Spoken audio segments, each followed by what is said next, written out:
friends, I heartily welcome all of you on our YouTube channel Different Education Point. We have already talked about some literary terms, figure of speech, and today I am before you again with a new figure of speech. Today we are going to discuss about climax. देखिए climax क्या है? Climax भी एक figure of speech है। Climax का use किस लिए किया जाता है? क्लाइमैक्स का यूज किया जाता है हाइटन करने के लिए। किसको हाइटन करने के लिए? इंप्रेशन को। प्रभाव है, उस प्रभाव को बढ़ाने के लिए, इफेक्ट को बढ़ाने के लिए हम किसका यूज करते हैं? क्लाइमैक्स का यूज करते हैं। क्लाइमैक्स में क्या है? जो सेंस है, rises in a successive steps, जो सेंस है वो आगे बढ़ते हैं एक सक्सेसिव स्टेप्स के साथ में, to what is more and more important, जो ज़्यादा महत्वपूर्ण है उससे और ज़्यादा महत्वपूर्ण की तरफ। मतलब क्या है कहने का? क्लाइमैक्स हम किसे कहेंगे? क्लाइमैक्स में कम इम्पॉर्टेंट या छोटा एक्शन पहले होगा, फिर उसके बाद उससे थोड़ा बड़ा एक्शन होगा, फिर उसके बाद उससे बड़ा, उससे ज़्यादा इम्पोर्टेंट एक्शन होगा, और उसके बाद में सबसे बड़ा या सबसे ज़्यादा इम्पोर्टेंट एक्शन होगा।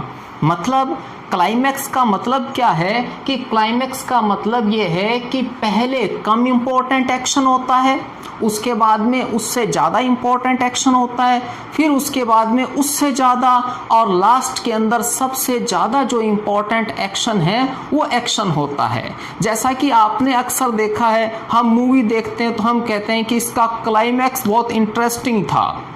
क्लाइमैक्स का मतलब जो लास्ट उसका सीन है, जो लास्ट पार्ट है, वो पार्ट क्या था? बहुत ज़्यादा इंटरेस्टिंग था।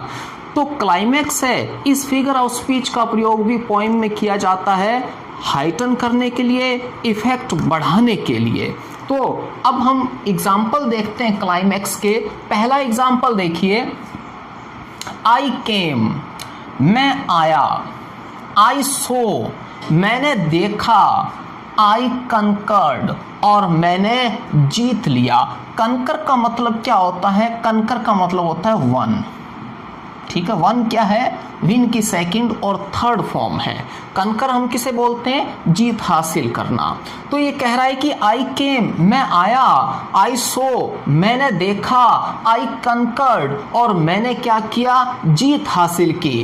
पहले केम, ये छोटा एक्शन हुआ, इसके बाद में सो, थोड़ा सा इससे बड़ा एक्शन हुआ, और ये कंकर्ड, ये सबसे बड़ा एक्शन हुआ। तो यहाँ पर क्या हो रहा है? जो एक्शन है या जो सेंस है वो कैसे आ रहे हैं? सक्सेसिव स्टेप्स में आ रहे हैं, बढ़ते हुए क्रम में आ रहे हैं, और इसे ही हम क्या बोलेंगे? क्लाइमैक्स बोलेंगे। हम कहेंगे कि इस लाइन में क्लाइमैक्स फिगर ऑफ स्पीच का पोइट ने यूज किया है। अब अगर हम दूसरा देखें, दूसरा जो एग्जाम्पल है वो क्या है? सी स्माइल्ड, वह मुस्कुराई, लाफ्ट, वह हंसी, एंड जम्प्ड विद जॉय, और खुशी से या आनंद से कूद पड़ी। अब यहाँ देखिए, सबसे पहले कौन सा एक्शन हुआ? स्माइल। उसके बाद में उससे थोड़ा बड़ा एक्शन हुआ, कौन सा एक्शन हुआ? लाफ्ट। उसके बाद में उससे भी बड़ा एक्शन कौन सा हुआ? Jumped with Joy. कि पहले वो क्या हुआ?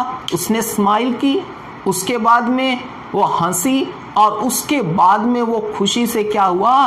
कूद पड़ी, जंप का किया उसने। तो यहाँ पर भी क्या है? इस लाइन में भी जो एक्शन हो रहा है वो सक्सेसिव स्टेप्स में हो रहा है। ये कम इम्पोर्टेंट, फिर उससे ज़्यादा इम्पोर्टेंट, और फिर सबसे ज़्यादा इम्पोर्टेंट, या ये छोटा एक्शन, फिर उससे थोड़ा बड़ा, और फिर लास्ट में सबसे बड़ा।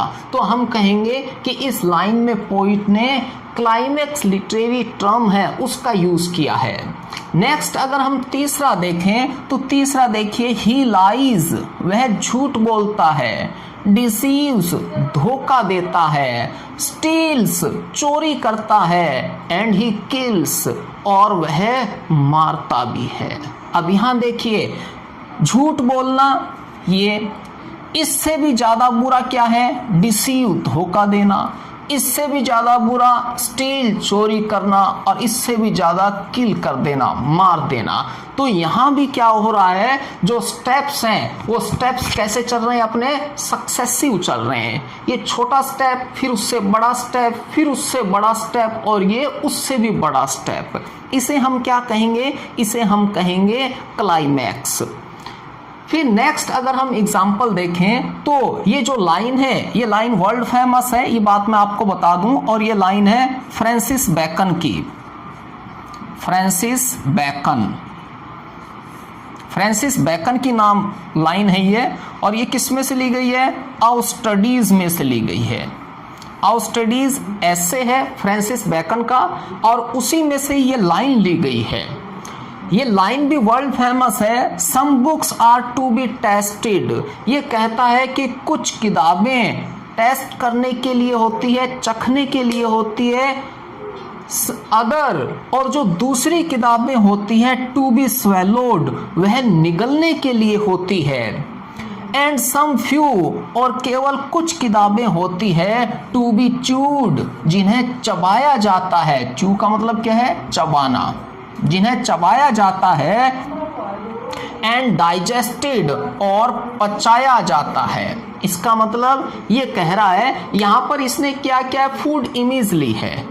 इसके माध्यम से ये हमें ये बताना चाहता है कि जिस तरह से कुछ भोजन है वो सिर्फ टेस्ट करने के लिए होता है, जैसे कि हम खाने के अंदर चटनी वगैरह रखते हैं, वो सिर्फ हम टेस्ट के लिए, स्वाद के लिए रखते हैं।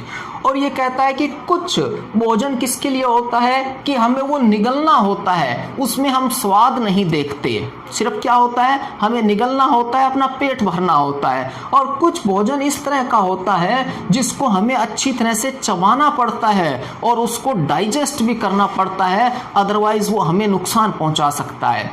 इसी तरह से ये कहता है कि कुछ किताबें ऐसी होती है जिन्हें आप टेस्ट कर सकते हो, मतलब कि जिन्हें आप थोड़ा बहुत पढ़ सकते हो, जिनके कुछ पेजेस को आप पढ़ सकते हो, पूरी किताब पढ़ने की आपको आवश्यकता नहीं होती। और कुछ किताबें होती है जिनको आप निगल सकते हो, स्वेलो कर सकते हो, मतलब कुछ किताबें ऐसी होती है जिन्हें आप जल्दी जल्दी पढ़ सकते हो। जैसे स्टोरी की बुक होती है, नोवेल होता है, उसमें आपको ज़्यादा समझने की ज़रूरत नहीं होती या केयरफुली रीडिंग करने की ज़रूरत नहीं होती, आपको अटेंटिव होने की ज़्यादा आवश्यकता नहीं होती। तो ये कहता है कि कुछ किताबें ऐसी होती है जिन्हें हम क्या करते हैं? जल्दी जल्दी, फास्टली, रैपिडली पढ़ लेते हैं। Some few to be chewed and digested, लेकिन कुछ किताबें ऐसी होती है, इंपॉर्टेंट होती है, जिन्हें हमें क्या करना पड़ता है? कि जिन्हें हमें चबाना पड़ता है, डाइजेस्ट करना पड़ता है, मतलब जिन्हें हमें अटेंटिवली पढ़ना पड़ता है, पूरा ध्यान देकर पढ़ना पड़ता है, और उसके ऊपर हमें कंटेम्पलेशन करना पड़ता है, सोचना पड़ता है, समझना पड़ता है, तब जाकर हम उस बुक को समझ पाते हैं। तो यहाँ पर भी क्या हो रहा है? सक्सेसिव स्टेप में हो रहा है। देखिए, टेस्ट, फिर स्वेलो, और फिर क्या है? च्यूड, चबाना, और फिर लास्ट में क्या है? डाइजेस्ट होना। तो यहाँ भी क्या हो रहा है? पहले छोटा एक्शन है, फिर उससे बड़ा एक्शन है, फिर उससे बड़ा है, और लास्ट में सबसे बड़ा एक्शन है। तो यहाँ भी सक्सेसिव स्टेप है, उस सक्सेसिव स्टेप के अंदर क्या हो रहा है? काम हो रहा है। तो इसे हम क्या बोलते हैं? इसे बोलते हैं क्लाइमैक्स। और इससे जो सेंटेंस है वो सेंटेंस अट्रैक्टिव बनता है, इंप्रेसिव बनता है। और पॉइंट है वो क्लाइमैक्स का यूज किस लिए करता है? अपने सेंटेंस को ज़्यादा से ज़्यादा इंप्रेसिव बनाने के लिए, इफेक्टिव बनाने के लिए, और जो रीडर है उसका माइंड, उसकी अटेंशन को अपनी तरफ अट्रैक्ट करने के लिए क्लाइमैक्स का यूज करता है।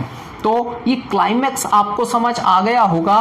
अब अपनी जो नेक्स्ट फिगर ऑफ स्पीच है हम उसके बारे में बात करेंगे। अब हम नेक्स्ट लिटरेरी टर्म के बारे में बात करेंगे। नेक्स्ट जो लिटरेरी टर्म है वो हमारी है एंटी क्लाइमैक्स। अब नाम से ही आपको पता लग रहा होगा, एंटी, एंटी का मतलब क्या है? एंटी का मतलब है अपोजिट, और अपोजिट का मतलब क्या है? विपरीत, उल्टा, बिल्कुल। मतलब जो क्लाइमैक्स है उस क्लाइमैक्स फिगर ऑफ स्पीच का बिल्कुल जो उल्टा है, वो उल्टा क्या है? एंटी क्लाइमैक्स है। अपने ने क्लाइमेक्स में देखा था, क्लाइमेक्स में क्या था, जो एक्शन था वो कैसे हो रहे थे, पहले छोटा एक्शन, फिर उससे बड़ा, फिर उससे बड़ा, फिर उससे बड़ा और लास्ट में सबसे बड़ा एक्शन। एंटी क्लाइमेक्स में क्या होगा, इसका जस्ट उल्टा होगा, पहले सबसे बड़ा एक्शन या सबसे इंपॉर्टेंट एक्शन, उसके बाद में उससे छोटा, उससे कम इंपॉर्टेंट, फिर उसके बाद में उससे कम और लास्ट में क्या होगा, सबसे कम इंपॉर्टेंट एक्शन होगा। तो एंटी क्लाइमेक्स में क्या होगा, जस्ट क्लाइमेक्स का क्या हो जाएगा, उल्टा हो जाएगा। इसीलिए हम इसे क्या बोल देते हैं, एंटी क्लाइमेक्स बोल देते हैं। इसका यूज़ भी किस लिए किया जाता है, पोइट है वो अपनी लाइन है, उस लाइन को ज़्यादा इफेक्टिव, इम्प्रेसिव बनाने के लिए क्या करता है, एंटी क्लाइमेक्स का यूज़ करता है। तो इसमें अगर हम पहला एग्जाम्पल देखें, द हीरो पेरिश, तो ये कह रहा है कि हीरो है वो क्या हो जाता है, पेरिश हो जाता है, ख़त्म हो जाता है। द स्पैरो फॉल, और जो स्पैरो है वो स्पैरो क्या हो जाता है, गिर जाता है। हीरो क्या है, हीरो ज़्यादा इम्पोर्टेंट है, इसे इसने पहले ले लिया। स्पैरो क्या है, कम इम्पॉर्टेंट है, इसे इसने क्या किया है, बाद में लिया है, लास्ट में लिया है। तो ये क्या हो गया, ये एंटी क्लाइमैक्स हो गया। अगर नेक्स्ट अपने देखें, आई डाई, मैं मरता हूँ, आई फैंट, मैं बेहोश होता हूँ, आई फॉल, और मैं गिरता हूँ। तो ये क्या हो गया, पहले बड़ा एक्शन, इंपॉर्टेंट एक्शन, फिर उससे कम इंपॉर्टेंट एक्शन और लास्ट में सबसे कम इंपॉर्टेंट एक्शन। ठीक है, तो यहाँ भी क्या है, उल्टा हो रहा है जस्ट, इसको हम क्या बोल देंगे, एंटी क्लाइमैक्स बोल देंगे। अगर इसी सेंटेंस को अपने इस तरह से लिख दें, आई फॉल, आई फेंट एंड आई डाई, तो क्या बन जाएगा, तो ये क्लाइमैक्स बन जाएगा। तो जस्ट क्लाइमैक्स का उल्टा हो रहा है यहाँ, तो इसे हम क्या बोल देंगे, इसे हम कहेंगे एंटी क्लाइमैक्स। नेक्स्ट हम देखें तो नेक्स्ट सेंटेंस क्या है, ऑन द सेम डे, कि उसी दिन, ही लॉस्ट हिज वाइफ, उसने अपनी पत्नी को खोया, हिज डॉग, अपने कुत्ते को खोया, हिज रिस्ट वॉच, और अपनी रिस्ट वॉच को खोया। अब यहाँ भी देखिए सबसे इंपॉर्टेंट क्या है, वाइफ, उसे पहले बताया गया, फिर डॉग, और सबसे कम इंपॉर्टेंट क्या है, रिस्ट वॉच, तो उसे क्या किया गया, लास्ट में बताया गया। सबसे इंपॉर्टेंट है उसे पहले, उससे कम इंपॉर्टेंट है उसे बाद में, और जो सबसे कम इंपॉर्टेंट है उसे क्या किया गया, लास्ट में बताया गया। तो इसे हम कहेंगे कि ये क्या है, एंटी क्लाइमैक्स है, या हम कहेंगे कि इस लाइन में anti climax figure of speech है उसका यूज हुआ है। नेक्स्ट में हमने क्या लिखा, जो क्लाइमेक्स में हमने एग्जाम्पल लिया था उसी का जस्ट हमने उल्टा कर दिया। आई कनकर्ड, मैंने जीता, आई सो, मैंने देखा, आई केम, मैं आया। एक्शन क्या हो गया यहाँ, जस्ट उल्टा हो गया, तो इसे हम क्या बोल देंगे, एंटी क्लाइमेक्स बोल देंगे।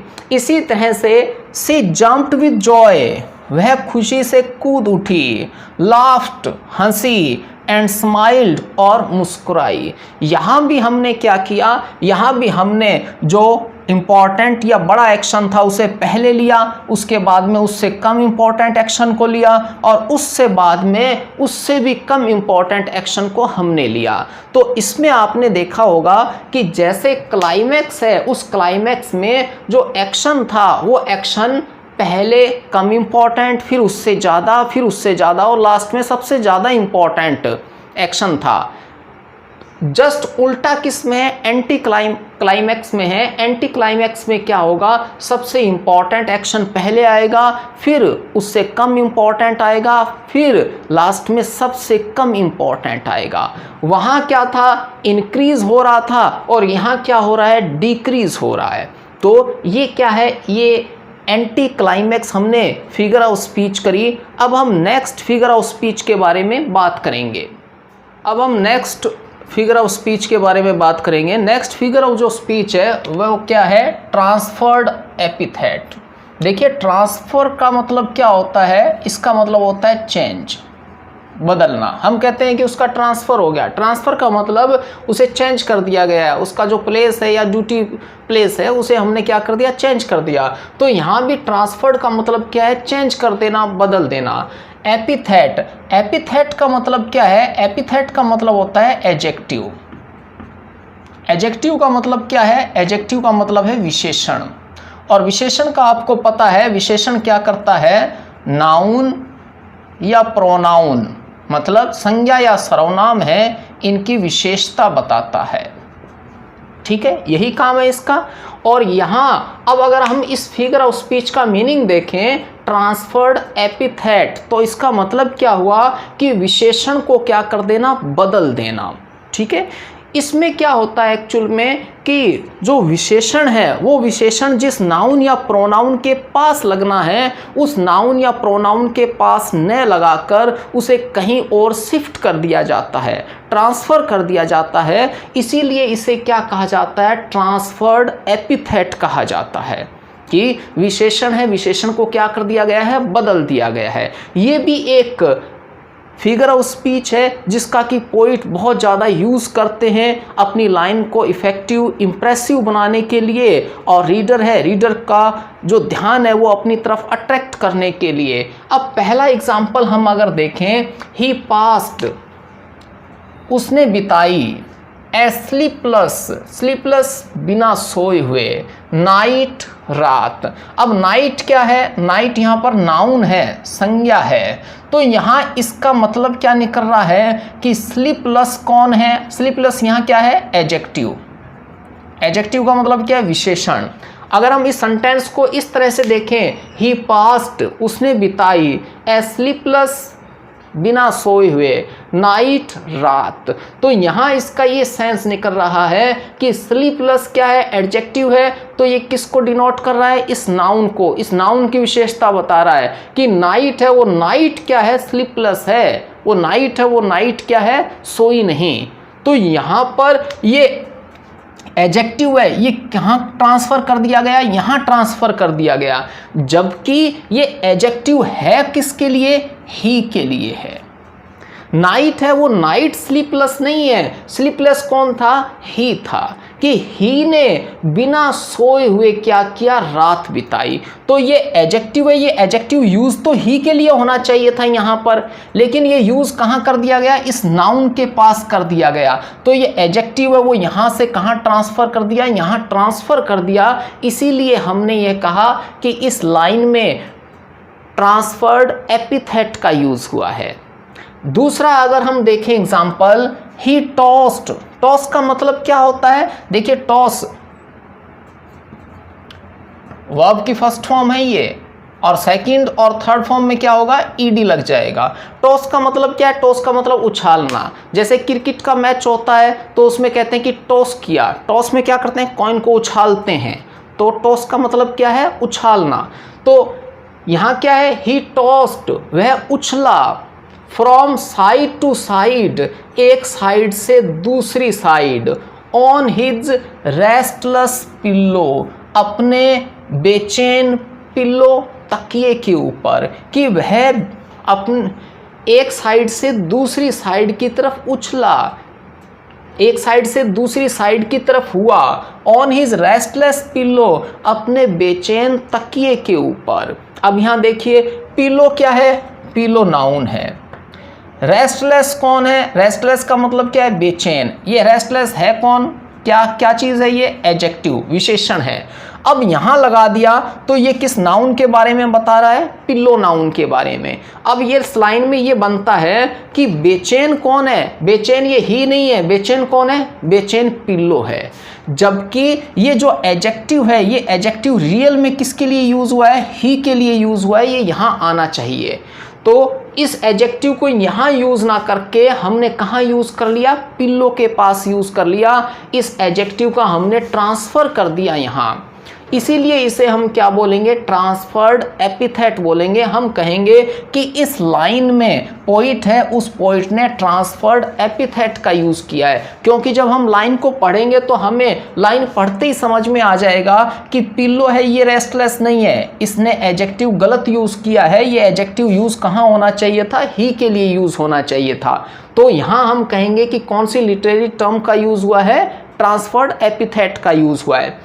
अब नेक्स्ट अगर हम देखें, द प्लाउमैन, देखिए प्लाउ का मतलब क्या होता है? हल से मतलब होता है, हल जोतना या हल, और प्लाउमैन का मतलब यहाँ क्या है? किसान से है, जो हल जोतता है।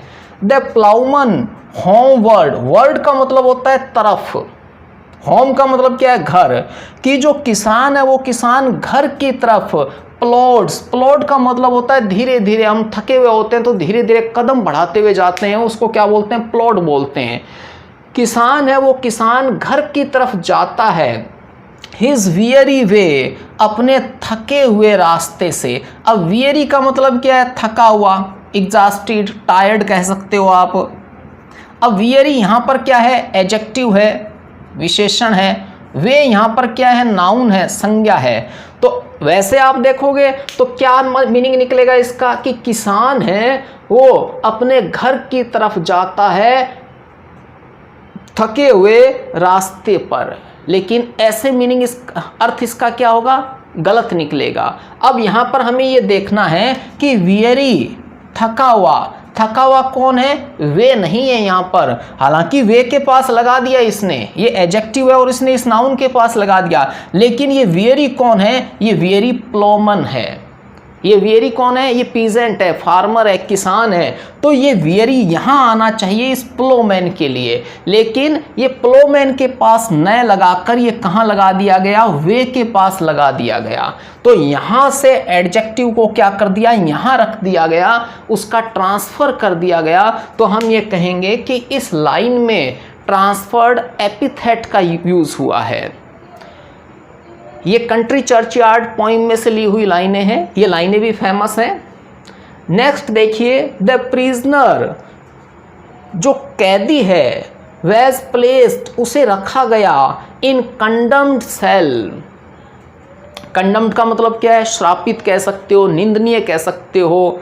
सेल का मतलब क्या है, कोठरी कह सकते हो आप, कि जो प्रिजनर था उस प्रिजनर को कोठरी में रखा गया, सेल में रखा गया। अब यहाँ कंडेम्ड, कंडेम्ड क्या है, कंडेम्ड सेल नहीं है, सेल यहाँ क्या है, नाउन है, और कंडेम्ड क्या है, एडजेक्टिव है, विशेषण है।